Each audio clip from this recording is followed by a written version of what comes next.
Good evening, everyone. So, let's talk about some cyber threats and government initiatives to tackle them. So, actually, these three are in news recently.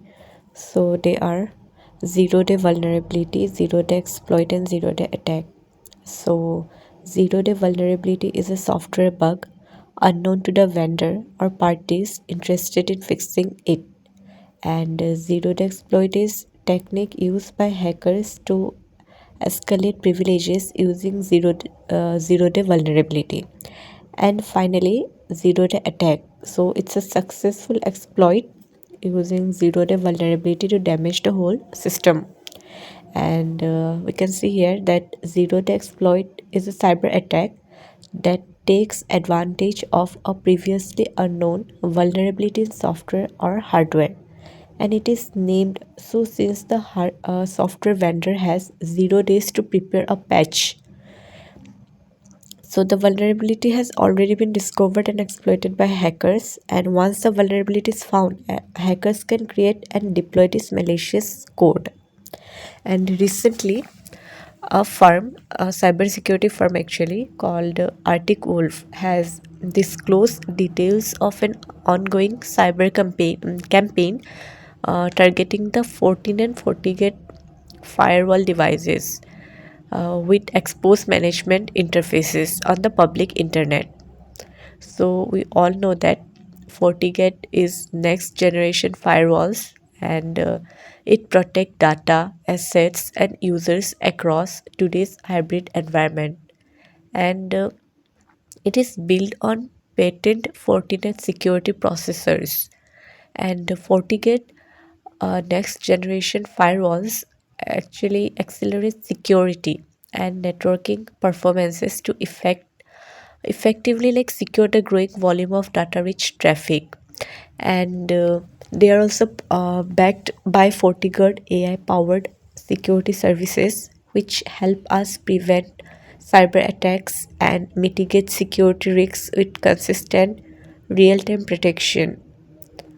So here it is, the complete explanation of the zero-day attack. So how it actually work. So in this process, what happened is that a security flaw exists but is unknown to developers, making it more vulnerable to attacks. And a hacker actually discovers the vulnerability and exploits it by injecting malwares. And a cyber attack ensues from the malware, potentially resulting in data loss. And then developers detect the attack but have 0 days to mitigate it. And here it is how the zero-day vulnerability actually happens. So the vulnerability is exploited by generating a URL file that can be activated using the following non-standard actions. So a single right click in all versions of Windows, then deleting the file by using the delete button, then dragging the file to another folder. So here we can see that the research actually has been shared with the CERT and here we can see that it actually revealed that the URL file is actually propagated as part of the campaign by the threat, and which is suspected as Russian. Actually, this is just an example of zero-day attacks happens recently. And then we can say that Microsoft created a security patch for Windows system to fix the vulnerability, and the security patch was published on November 2024.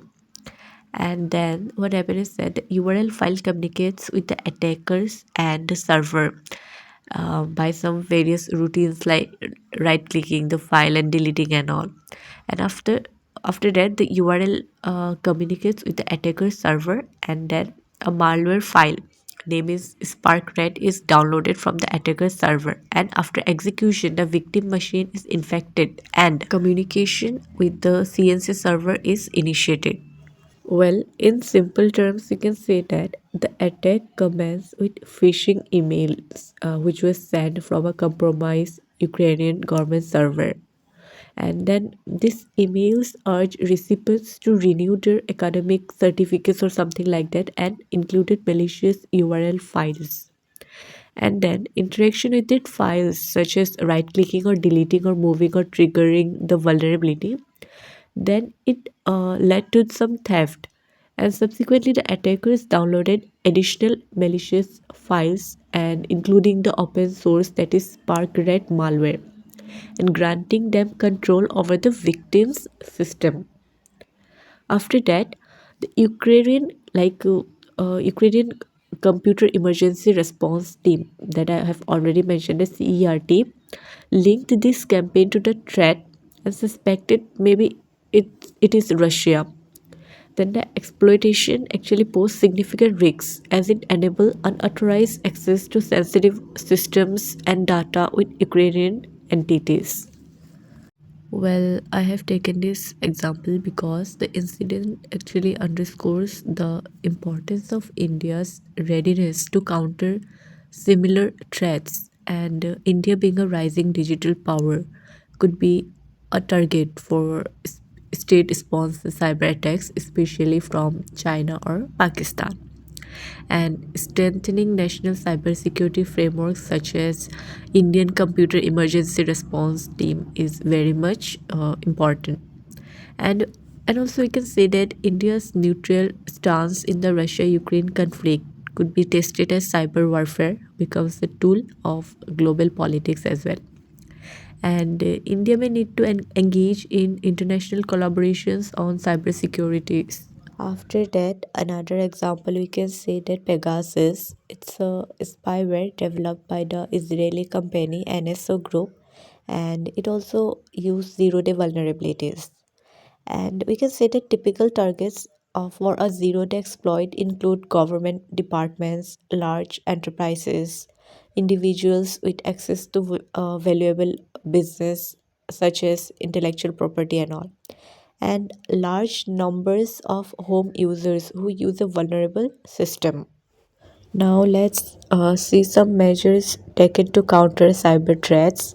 So these are some institutions or platforms launched by Government of India.